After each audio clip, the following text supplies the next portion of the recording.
That's pretty impressive.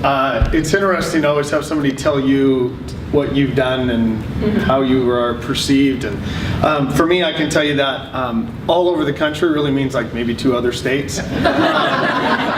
But it has been nice that people have reached out, mostly because of the work that's being done at Eastlake. I will be the first one to tell you, and certain people have told me I'm stupid for saying this out loud, but I do nothing. Like, my job is a professional, put your feet on the desk, yell at some kid randomly every once in a while, try to spread it out so that no one's perceived as a favorite or like the worst. And then I always just say, you can do better. Or when they ask me questions, I answer their questions with questions like, I don't know, what do you think? So then kids say things to me like, I don't even know why I'm going to ask you because I know what you're going to do. You're just going to ask me, and then I'm going to turn around and be more confused than I was. I'm like, oh yeah, it works. It's awesome. We call it experiential learning, which is another way to say I get to be lazy for a living. It's awesome. I will tell you this, that I love that you're here because these are the easiest crowds ever. I get to talk to people that are here because you believe what I'm going to say. Some of you, though, are here because I was told this. I just want to show up to see if you're as shouty at adults as you are at us in class when you're teaching these things. And I remember it was like always a unsatisfactory. I always got a U or an S minus or whatever it was. But I think I was being passed along because they didn't want to see me again. So as I got all the way through school, I felt like I never really had a footing educationally. Which is crazy ironic for a teacher, but I hated school so much. The end of my junior year, I always tell kids this, my CUME GPA was a 1.2. And it pained me because it took away the one thing I loved about school, which was sports. And I thought it was because I loved being an athlete, but really it was just the communal part of it. And I would eventually learn was like surrendering myself to something greater. So as I got into college, I started to really enjoy it. And that was like the very first time I saw, in retrospect, this pattern. And here's the pattern. As I started teaching and I started to realize I had this thing for like developing relationships with people that I worked with or kids that I taught, I started to feel used. And so I went to a friend of mine who'd been teaching 10 years longer than me, and I said, Eddie, I think I'm done with this place. I can't stand it anymore. This place is just using me. And he said, congratulations. I would tell you that probably the greatest gift in life you can ever have is to be useful. And I never thought about it that way. So then I delved into this idea of, well, I'm not appreciated and all of this. So let's pause that for a second. One thing that's not being talked about tonight specifically are the 4 levels of identified happiness. Okay? The very first level, latest, which is the idea of the accumulation of things, physical things, which is great if you're thinking about Maslow and the hierarchy of needs. We need to feel safe, we need to have food, we need to have water, and that's the root of all of that. But then we progress into like level 2, which is comparative advantage. So the idea of this level, Felix, is the I'm not that guy sort of thing. Or we walk away from the at least to I'm learning so much more, so now I'm better, smarter, taller, better looking, making more money, whatever, than that person.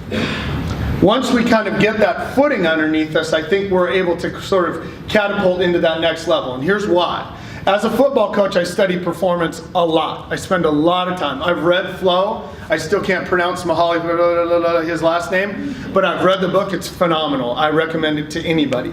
But here's one thing that I know. All of the books say in one shape or another. We very rarely, if ever, outperform our self-concept. We need certain physical things. We need certain comparative advantages because we are consistently looking for objective measures of progress in a very unpredictable subjective world. Now, the people who are the greatest victims of that are the people that are less certain about it than anybody else, which are the teenagers you heard talking about it. And it hurts me when I hear people say, I've never been taught how to be happy. I can tell you, be useful. Create something in yourself so that you can reach that 3rd level of happiness, which is beatitudo, which is the idea of I am going to create some level of happiness by serving other people. Now, there's a distinction there though, because my happiness is relying on the fact that I'm impacting other people. But we're human beings, so we don't always let people know when we're being impacted by them. Children Without Borders had a profound impact on me as a teacher, and we have never spoken, and you have never heard this, but one of my students went to Vietnam as part of her senior project, came back and changed my world. Then I am consistently looking for something back from him, and that's not my job. My job is to serve the work of being a father, in the same way that I serve the work of being a husband, or a teacher, or a coach. And it comes down to this idea of providing for the legitimate needs that people have. And sometimes on the football field, yes, that is a boot to the ass. I serve the work, and then kids come back. I have failed kids who have not graduated because of my senior English class.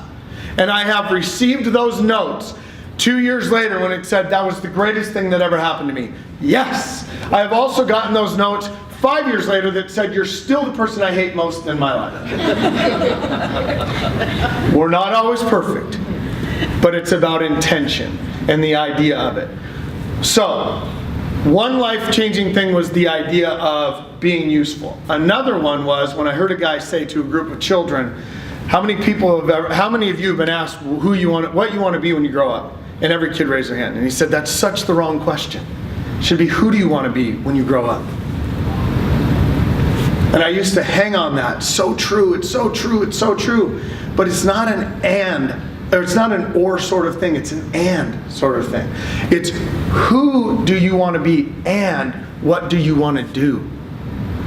If people want to know what happiness is, it's purpose. That's all it is. And we put them backward. We say, my purpose is to be happy. No. And when we talk to like what Jenny was saying, like holding babies, not her thing. That's awesome. That's awesome. But that looks different for her than it does for me. But the purpose is still the same. It's to serve. It's to be useful. It's to have people reach out to you and say, please come tonight and talk. And we're all three such different people, but we're all serving a similar purpose.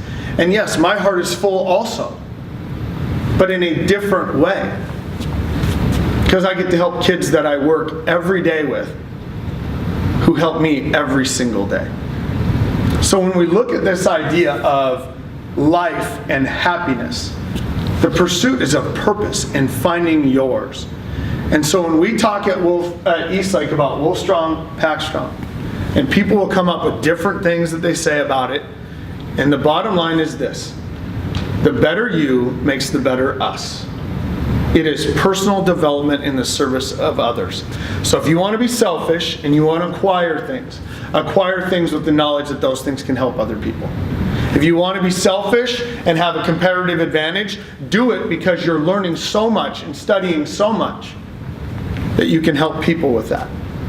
Get to a point where you feel useful, you're helping people, and then abandon the idea that you're important at all and serve the work.